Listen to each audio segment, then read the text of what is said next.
I hope all of you got a copy of the fact sheet on the Southern Baptist Convention. This little sheet, of course, mine's got all colored marks on it. Anybody not get one, they're in the foyer, we'll get them to you because it'll help you. Won't you be able to take it home with you for reference? There's so many numbers on here, and I realize that we're more than just numbers, but numbers tell a lot about us. And we use the term Southern Baptist Convention in two ways. We said we went to the convention. Well, actually, it was the Southern Baptist Convention convening for a meeting. The convention exists theoretically all year long, as you're going to see, doing all kinds of things, but it meets once a year for 2 days. This has been our pattern for a long, long time.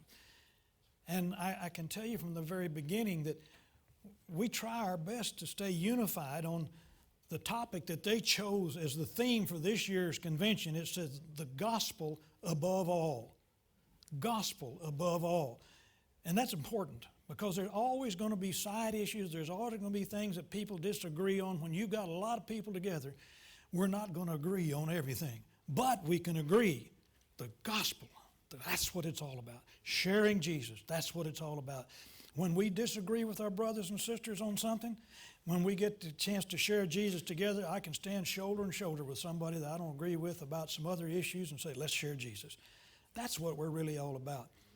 It's not a new thing for there to be divisions and discrepancies in the convention.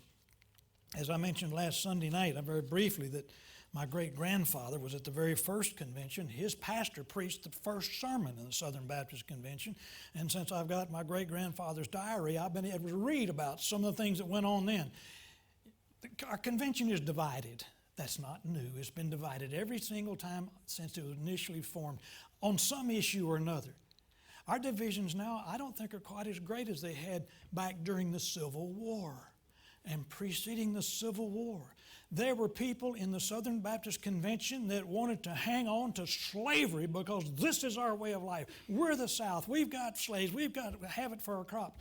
And then there were others in that same convention that said, no, this is wrong. We've got to get rid of it. You think they didn't have a struggle trying to get along and put the gospel ahead of all? And yet they did. They managed it. Otherwise, they'd have split completely apart and there'd been two separate conventions.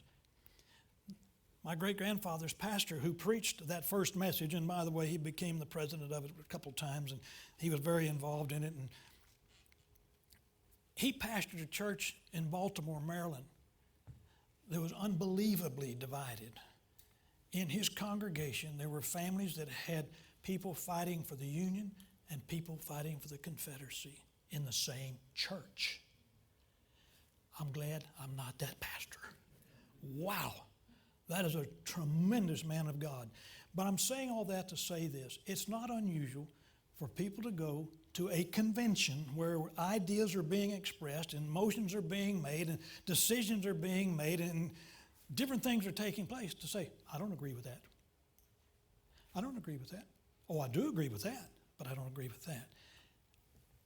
We experienced some of that, and we went as messengers to vote accordingly what we felt like East Ridge Baptist Church would want us to do. And we prayed and prayed and prayed, and that's what we endeavored to do. But we also endeavored to come back to you and tell you what we experienced, what we thought, what was right, what was wrong. And that's what we're going to try to do tonight. I ask you to get this a sheet because it's very important what's on there, some facts about the Southern Baptist Convention. A lot of people just say, well, that's just Southern Baptist. We don't know what that's all about. Let me put my glasses on because the print's kind of small here. According to this, there are 47,456 Southern Baptist churches. That's a lot of churches. It's the largest denomination in the world. Protestant, if you want to call us that. Actually, I call us evangelicals. And the total membership in those churches is 14,813,000. That's by actual report from the churches. And I'm sure there's probably some churches, I know there's some churches that didn't report anything, and so they were not included in the numbers. get an idea of how big the Southern Baptist Convention is. You say, well, big doesn't make it right. Nope, sure it doesn't. But I like that next figure down there, that after the weekly worship attendance. That's nice seeing 5,297,000. But the next figure down tells us the Southern Baptist recorded 246,442 baptisms last year. If all those folks that got baptized got saved, the kingdom of God grew by nearly 250,000 people. Amen. That's something to be proud of. In spite of everything else, that's something to be glad we've been a part of it. And yes, those that we baptized were counted in that. I don't know how many we did. It wasn't an awful lot, but it was counted in that. Then you look at the mission boards. We've got two basic mission boards. One is the International Mission Board, overseas. And there you see we had 3,692 missionaries that are outside the United States, sharing Jesus with people, ministering to the needs of people. I'm glad we're supporting them. You say, are we supporting them? Absolutely, we do. Every month we send a check to the Lottie Moon Christmas offering, which goes directly to them. It doesn't go anyplace else. And so when you come to our business meetings on Wednesday nights, once a month, you'll see that there is a line item there that what we gave last month to the Lottie Moon Christmas offering. And that's going to the foreign missionaries.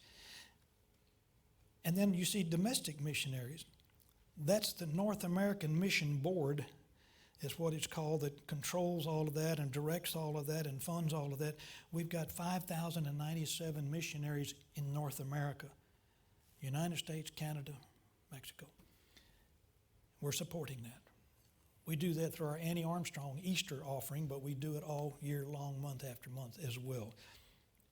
Now, if you want to know how much, you're going to have to come on Wednesday night. I don't have those figures. But I can tell you it's a good chunk, and I'm glad we are. And then it gets into the seminaries. We have 6 Southern Baptist seminaries in the United States. And if you look there, that means it says that we're educating an enrollment of 22,808 students in those 6 seminaries. Those are future preachers, pastors, missionaries. Those are the ones that are going to be ministering to your children and your grandchildren when they graduate. They're going to be scattered all over the place, wherever God sends them. 22,000 Southern Baptist missionary seminary students. You'll notice there that New Orleans Baptist Theological Seminary is listed, the third one there. 3,724 are going to school right here in New Orleans, learning how to share Jesus, how to be ministers, how to be pastors. Then move down, you got Mission Dignity. This is something very few people know anything about. We probably need to emphasize it more. And what it is, it's a fund that is to help retired pastors. If you can imagine, not a lot of pastors, or let me put this, there are some pastors who are not like me. We own our own home. But there's a lot of pastors who've lived in a parsonage their whole lives. Basically, they've been paying rent. And when they get too old to preach and they get ready to retire, they've got nothing. They've got no equity in a house. They've got no place to go. And they have a tough, tough time. This fund is to help them. And you can see the figures there, and it's good. I know a few of those men, and they're so grateful for the help that they get, having housing and other things that they need. That's Mission Dignity. I mean, after all, you take a man that served the Lord 30, 40 years, maybe even longer, and he's suddenly going to be homeless unless somebody helps him. The church doesn't need him anymore. The church can't use him anymore. Church has got to put a new pastor in that parsonage. Well, this is one of the problems that is being addressed through that ministry. And then if you go to the right-hand column where it says disaster relief. Now, these are in partnership with the state conventions. For example, disaster relief, Louisiana Baptist, we're involved with disaster relief from the Louisiana Baptist, but also get assistance through the Southern Baptist, the North American Mission Board. Look at the number of days that are recorded days of people who volunteered their services last year. Hurricanes, floods, tornadoes, whatever the disaster was, Southern Baptists were there. 103,356 days that people volunteered to go in, I'll help. I'll cook a meal. I'll clean out the mud out of your house. I'll cut down the trees. We'll do whatever needs to be done. The hours that are worked, you can see that. Gospel presentations, nearly 4,000 times the gospel was shared. 549 accepted Jesus Christ at a disaster. because of our disaster relief people were there. You say, can we get involved in that? Sure you can. It's real easy. We'd be happy to point you in the right direction. We've got disaster relief teams right here in Lake Charles and part of the Cary Baptist Association that's all linked up with this. I got blown away by the number of meals that were served. Look at that number. 2,289,315 meals. That's a lot of meals. They were serving 3 meals a day as long as it was needed at any given location. Disaster relief. Some of it even went out of the country, went like Haiti and some of those other countries where they had these disasters. Disaster relief teams would go. I know a little bit about that because my sister is very involved in it. Y'all, most of you met Carol. Well, she's very involved in the disaster relief. She does the mud out, she does the chainsaw, but mostly she cooks. And it's nothing for them to cook 500-600 people. We have a part in that. Then you see Children's and Families Ministry. They said there's 22 different ministries that are coordinated through the state conventions. And I'm not going to go into those numbers, but then we get into Baptist Collegiate Ministry. We're out at McNeese, we have the BCM, Baptist Collegiate Ministry.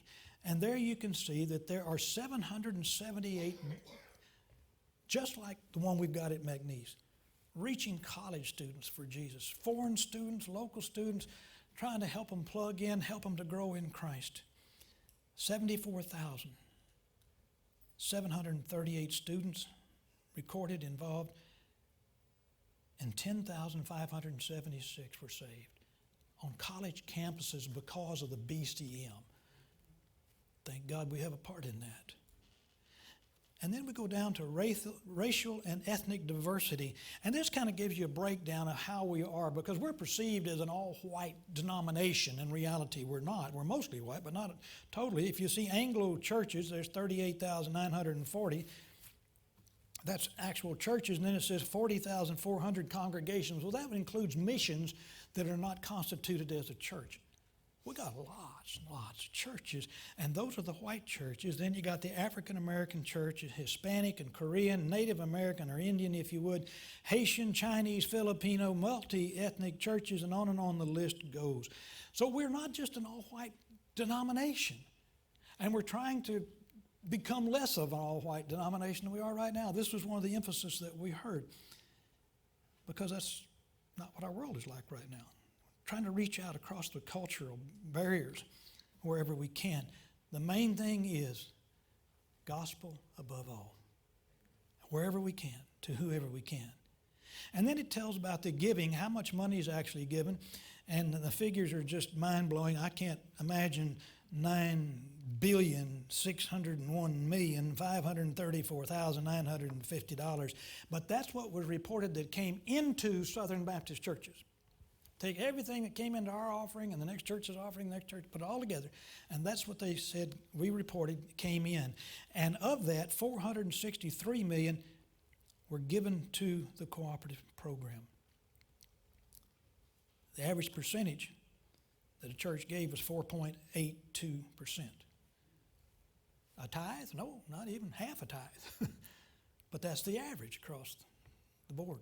I realize some of these numbers might be boring to you, but it might give you an idea of what's happening and what's taking place. You say, well, how much do we give to the cooperative program? We don't. Zero. We give it specifically to these various ministries and missions. And matter of fact, one of them that I was so glad to find out, I didn't even think about, are having chaplains. There's over 3,600 Southern Baptist chaplains in the military, police departments, and elsewhere.